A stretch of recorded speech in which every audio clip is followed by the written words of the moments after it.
Сәлем достар, менің каналыма қош келдіңіздер. Бүгін сіздермен осындай асқабақтан дәмді пирог дайындайтын боламыз. Ең алдымен осы видеоға лайк басып, каналға тіркеліп, қоңыраушаны басып қойыңыздар. Асқабақ қосылған пирогтың құрамы мынадай: 300 грамм асқабақ, 2 жұмыртқа, 5-6 қасық қант, 30 граммдай сұйық май және 200-220 грамм ұн болса жеткілікті.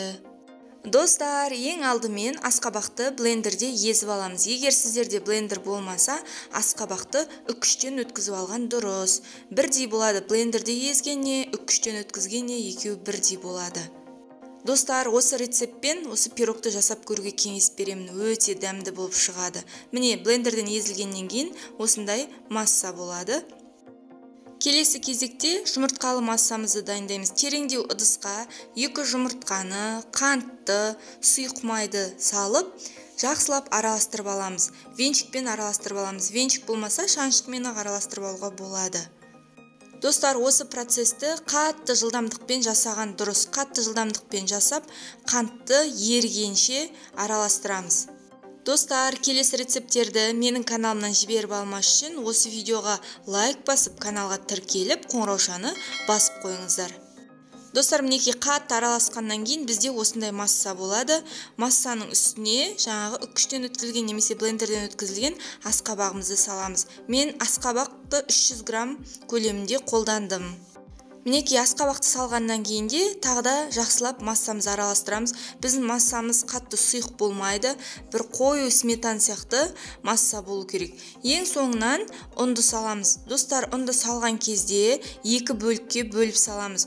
Ұнды міндетті түрде електен өткізген дұрыс. Достар, тағы бір айта кететін нәрсе, кез келген пирог болсын, выпечка болсын, ұнды қосқан кезде міндетті түрде електен өткізіп қосыңыздар. Міне 1 шай қасық қопсытқыш салдым. Тағы да жақсылап араластырамыз. Осылай араластырып болғаннан кейін екінші мәрте ұнымызды саламыз. Ұнды міндетті түрде електен өткізіп барып саламыз. Достар, жасап көріңіздер. Қантты көп қоспай қойсаңыздар да болады, өйткені асқабақтың өзінің дәмі күшті, керемет. Сіздер де жасап көріңіздер. Ең витаминный пирог осы. Мен бір күн жасаған кезде кешке дейін түкте қалмай қалды. Балалар өте сүйіп жейді осы асқабақтан жасалған пирогты.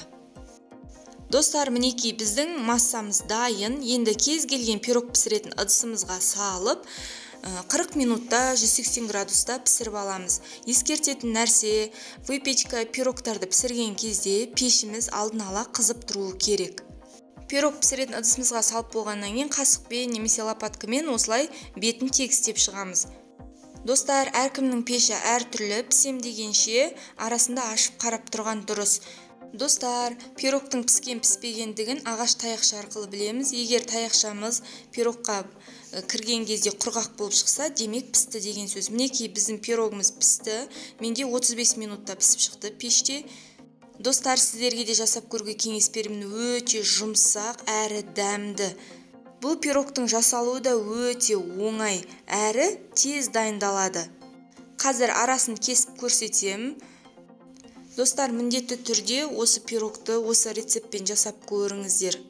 Достар, мен шыдамай ыстық күйінде кестім. Дәмі керемет. Мен бірінші рет жасадым. Бір жасағаннан шықты. Дәмі өте керемет. Мен мынандай пирогтың дәмін бірінші рет көрдім.